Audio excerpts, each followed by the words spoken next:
En ce moment même, quelque part dans ce pays, un jardinier creuse un trou. Une jeune plantule repose à proximité, encore humide de la pépinière. Ce jardinier mettra la plante en terre, ramènera le sol autour d'elle, l'arrosera et s'en ira, espérant le meilleur. En août, cette plante sera en difficulté. Les feuilles auront l'air fatiguées, les fruits seront petits, et ce jardinier fera ce que des millions d'autres font chaque année, acheter un autre sac d'engrais coûteux. Mais et si le vrai secret ne se trouvait pas du tout dans un sac? Deux des substances les plus puissantes au monde pour enrichir le sol se trouvent probablement dans n'importe quelle maison ordinaire en ce moment même. L'une vient du comptoir de la cuisine, l'autre vient de la cheminée. Les deux sont totalement gratuites. Et lorsqu'elles sont combinées de la bonne manière, superposées dans le trou de plantation, avant qu'une seule racine ne touche la terre, elles déclenchent une réaction biologique en chaîne sous terre qui ne se contente pas de nourrir la plante pendant une semaine. Elle se cumule, elle se construit. Année après année, il y a cependant un bémol. Et de taille, utilisé seul, chaque ingrédient atteint un plafond, utilisé sans précaution. L'un d'eux possède une puissance caustique brute suffisante pour brûler tout un jardin en une nuit.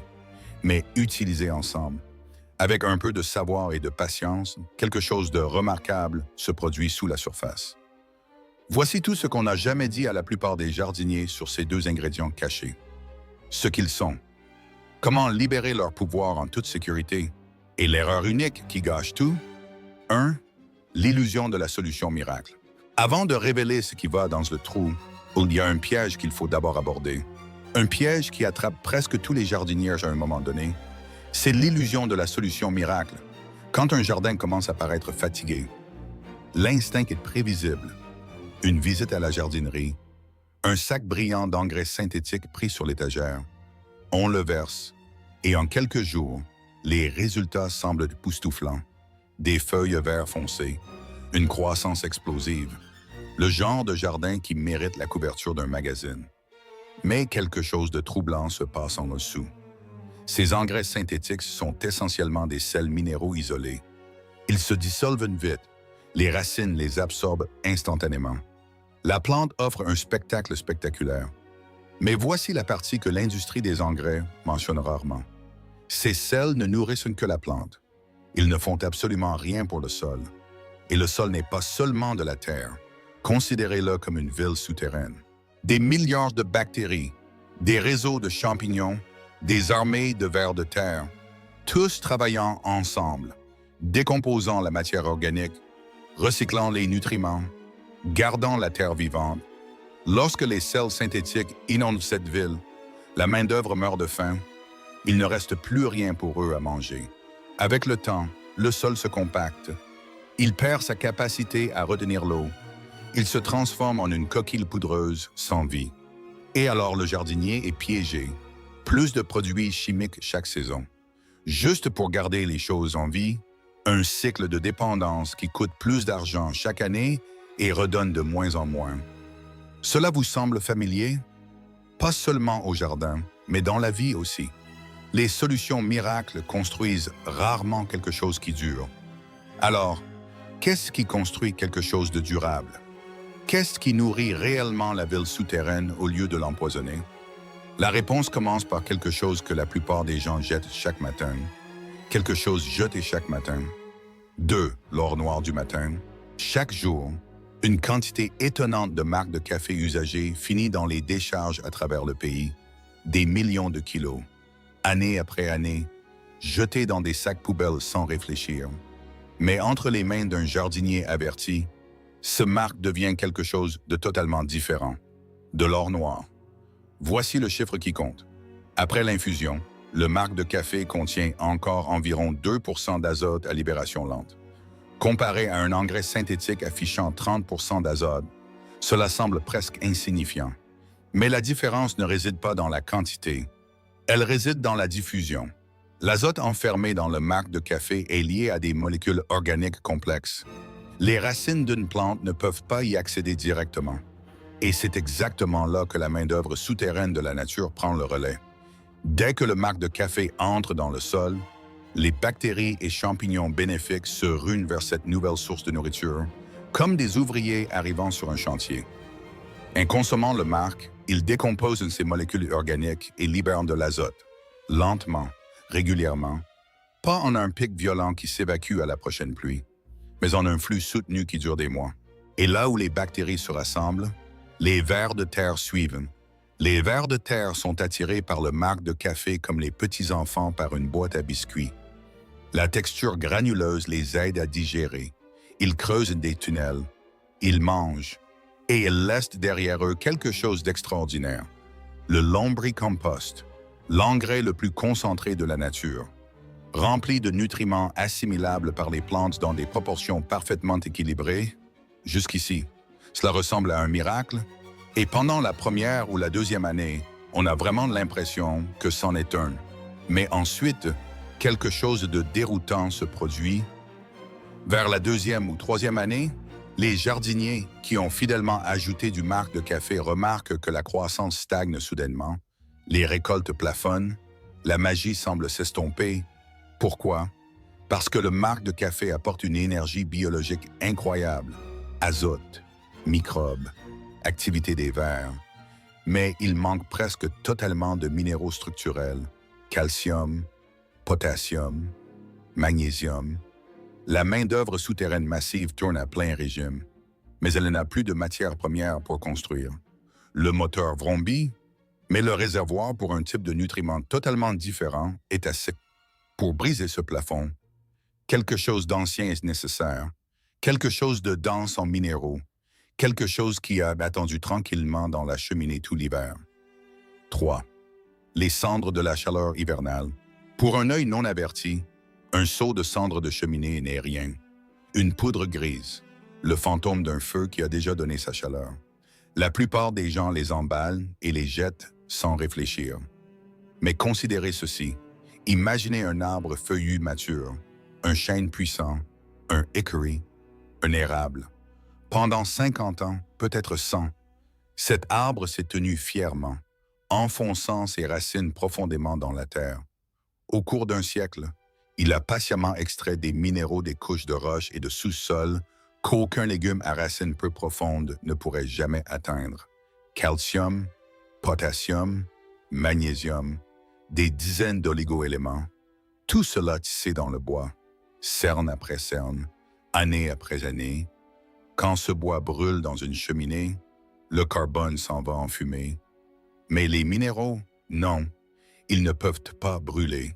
Il reste chaque poignée de cendres de bois grise et la richesse minérale concentrée d'un siècle d'extraction souterraine patiente.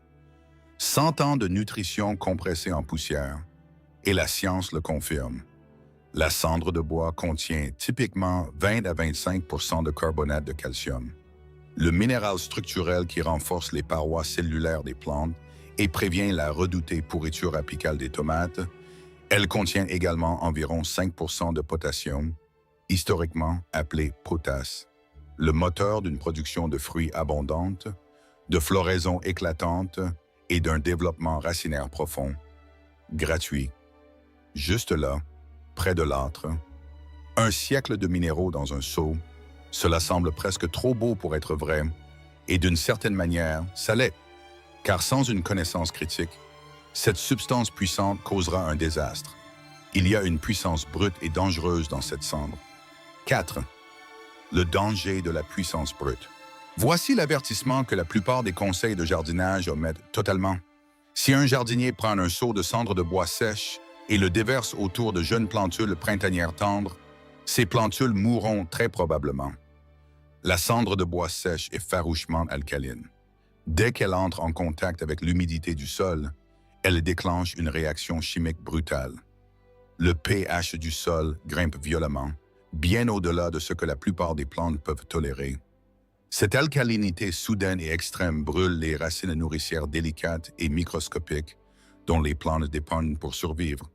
Pire encore, le pic de pH bloque les nutriments essentiels comme le phosphore et le fer, les rendant totalement inaccessibles, même s'ils sont physiquement présents dans le sol. Le résultat? Des feuilles jaunes, une croissance paralysée, des plantes qui semblent empoisonnées. C'est exactement pourquoi tant de jardinières bien intentionnées essaient la cendre de bois une fois, voient leurs plantes souffrir et jurent de ne plus jamais recommencer. Plus jamais, disent-ils, la cendre a brûlé mon jardin. Mais la cendre n'était pas le coupable. C'était de la méthode. Une puissance brute et non raffinée appliquée sans savoir cause toujours des dommages. La question est, comment un jardinier peut-il dompter cette puissance brute et la transformer en quelque chose de doux? Nourrissant et sûr? La réponse est étonnamment simple, et elle est utilisée sous une forme ou une autre depuis des siècles. 5. L'infusion minérale. Libérer la cendre en toute sécurité. Pour libérer en toute sécurité le siècle de minéraux piégés dans la cendre de bois, le processus est une extraction douce à l'eau, un trempage lent et patient qui transforme une poudre agressive en un liquide doux et vivifiant. Appelons cela l'infusion minérale. Voici exactement comment cela fonctionne. Commencez par un seau en plastique propre de 20 litres. Il doit être en plastique. Le liquide alcalin réagirait avec les contenants métalliques. Assurez-vous absolument que la cendre est propre. N'utilisez que de la cendre de bois dur non traité, chêne, érable, hickory, arbre fruitier, jamais de bois peint, de planches traitées sous pression ou de briquettes de charbon de bois, qui peuvent contenir des produits chimiques nocifs.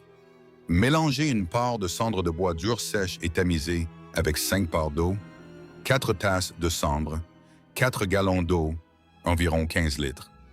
Remuez soigneusement avec un bâton en bois. L'eau deviendra trouble et grise. C'est tout à fait normal. Maintenant, de la patience. Couvrez le seau sans le fermer hermétiquement et placez-le dans un coin ombragé et calme pendant 3 à 7 jours. Pendant ces jours de silence, l'eau extrait lentement le calcium soluble, le potassium et les oligo-éléments des particules de cendre et les dissout doucement dans le liquide. À la fin de la semaine, la boue lourde et caustique se sera déposée au fond, le liquide sur le dessus se sera transformé en une couleur ambre claire, ressemblant beaucoup à une tasse de thé pâle. Versez soigneusement ce précieux liquide ambré dans un récipient séparé. La boue restante au fond va directement au compost. Mais le processus n'est pas encore terminé. Ce liquide ambré est encore un concentré puissant. Avant qu'il ne touche le jardin, il doit être dilué. Une part de concentré pour 10 parts d'eau claire, dilué ainsi. Il devient une infusion minérale parfaitement sûre et équilibrée. Parce que les minéraux sont déjà dissous dans le liquide, ils ne resteront pas à la surface du sol en formant une croûte dure. Au lieu de cela, ils s'écoulent directement vers la zone des racines, exactement là où les plantes en ont besoin. Sûr, doux, chargé d'un siècle de minéraux et totalement gratuit. Maintenant, avec les 2 ingrédients préparés, le marc de café et l'infusion minérale, le décor est planté pour quelque chose de vraiment extraordinaire. 6. Quand 2 mondes se rencontrent. Le marc de café seul est puissant, l'infusion minérale seule est précieuse, mais quand ces 2 substances entraînent dans le même sol en même temps, l'effet n'est pas une simple addition, c'est une multiplication. Imaginez ce qui se passe sous terre. Le marc de café a été placé dans le trou de plantation. Les bactéries se multiplient déjà, se régalant de la matière organique riche en azote. Les vers de terre creusent vers le marc, mangent, digèrent, laissant derrière eux un lombricompost suralimenté. L'usine souterraine bourdonne. Ensuite, l'infusion minérale diluée s'écoule vers le bas à travers ces mêmes tunnels de vers de terre. Elle baigne les racines. Elle sature le sol environnant de calcium et de potassium dissous, les blocs de construction structurelle qui manquaient totalement auparavant. Soudain, chaque bouchée que ces vers et bactéries traitent est chargée à la fois de carburant et de matières premières. Le lombricompost n'est plus seulement riche en azote. Il devient un ensemble nutritionnellement complet d'engrais équilibrés à libération lente. Les bactéries ne se contentent plus de décomposer le marc de café. Elles traitent et livrent les minéraux de la cendre de bois directement aux racines des plantes avec une efficacité remarquable. Le marc de café fournit la main-d'œuvre et l'énergie. L'infusion minérale livre les matériaux de construction. Ensemble, ils forment un moteur souterrain de fertilité auto-renforcé qui devient plus fort chaque semaine. Ce n'est pas seulement du jardinage, c'est orchestrer une course de relais souterraine. Chaque organisme passant les nutriments au suivant, plus vite et plus efficacement que n'importe quel sac de produits chimiques, ne pourrait jamais le faire. Et contrairement aux engrais synthétiques, qui épuisent le sol à chaque application, ce système laisse le sol plus riche après chaque saison. Mais connaître la science n'est que la moitié de l'histoire. La méthode d'application, l'ordre exact, le placement exact font la différence entre un succès spectaculaire et un échec déchirant. 7. Le plan d'action. Plantation étape par étape. Voici le protocole de plantation complet. Étape par étape, dans l'ordre, sans rien oublier. Quand le printemps arrive et que le sol est chaud au toucher, creusez le trou de plantation, faites-le un peu plus large et légèrement plus profond que la motte de la plantule. Étape 1. Déposez une petite poignée de marc de café usagé, juste quelques cuillères à soupe, au fond du trou. Pour les plantes plus grandes, utilisez 2 poignées. Mélangez-les légèrement à la terre d'origine au fond. Cela crée une réserve d'azote profonde à libération lente qui attend en dessous. Étape 2. Versez environ un demi-litre, soit 2 tasses, de l'infusion minérale fortement diluée directement sur ce marc de café. Laissez la terre s'en imbiber un instant. Étape 3. Et c'est l'étape qui sépare le succès du désastre. Soyez très attentifs. Recouvrez la couche humide et riche en nutriments de 2 à 5 cm de terre d'origine ordinaire. Ne sautez pas cette étape. Les racines tendres et vulnérables d'une toute nouvelle plantule ne doivent jamais être posées directement sur du marc de café concentré. Cette fine couverture de terre sert de tampon, permettant aux racines de descendre vers la zone nutritive à leur propre rythme. Quand elles sont assez fortes et prêtes, étape 4. Placez délicatement la plantule dans le trou, comblez avec de la terre, pressez légèrement la terre autour de la base et arrosez abondamment. Cette plante vient de recevoir le meilleur départ possible dans la vie. Pour maintenir le moteur souterrain en marche toute la saison, établissez un rythme hebdomadaire simple. 1 fois par semaine, saupoudrez un très léger voile de marc de café sur la surface du sol autour de chaque plante. Griffez-les légèrement pour qu'ils ne forment pas une croûte dure sur le dessus. Et 1 fois par semaine, donnez à chaque plante une dose d'infusion minérale diluée, environ 1 litre pour les grandes plantes, un demi-litre pour les plus petites. Appliquez toujours sur le sol autour des racines, jamais sur les feuilles. Ce soin constant et doux construit une fertilité qui se cumule saison après saison. Le sol de cette année sera meilleur que celui de l'année dernière.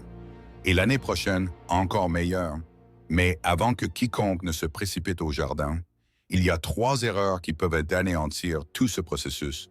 Même les jardiniers expérimentés tombent dans ces pièges. Oui, les 3 erreurs qui gâchent tout. Mémorisez-les bien. Elles font la différence entre un jardin florissant et un désastre. Erreur numéro 1. Le déversement de cendres sèches. Cela a déjà été dit, mais cela vaut la peine d'être répété, car c'est l'erreur la plus courante et la plus destructrice. Ne versez jamais de cendres de bois sèches directement sur les plantes ou dans les trous de plantation. Et n'utilisez jamais le concentré d'infusion minérale sans le diluer d'abord jusqu'à ce qu'il ressemble à de l'eau pâle, à peine teintée. Cendres sèches plus sol humide égale brûlure chimique, à tous les coups. Erreur numéro 2. Le piège des plantes acidophiles.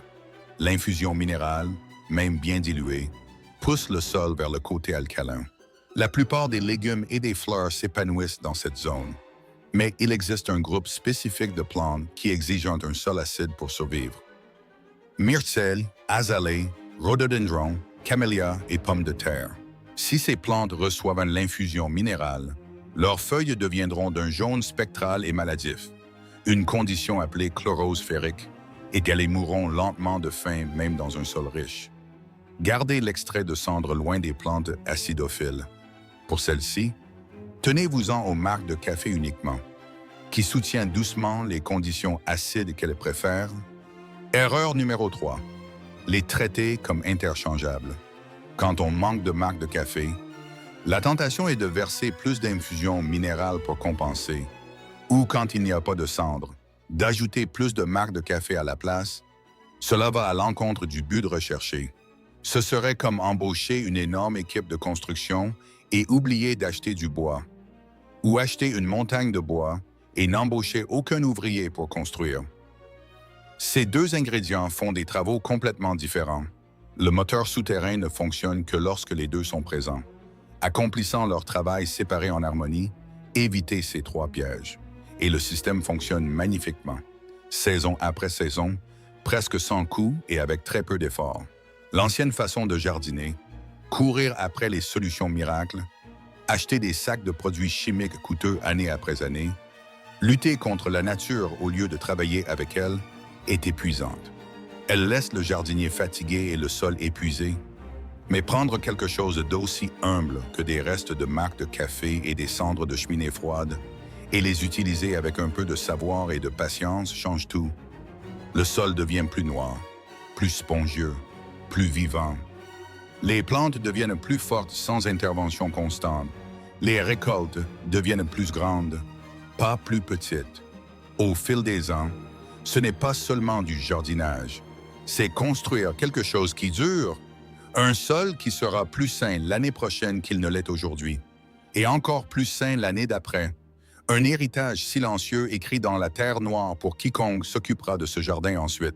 Alors, avant que la prochaine plantule ne soit mise en terre ce printemps, jetez un dernier coup d'œil au comptoir de la cuisine. Regardez vers la cheminée. Tout ce dont vous avez besoin pour un jardin extraordinaire est déjà là, à vous attendre.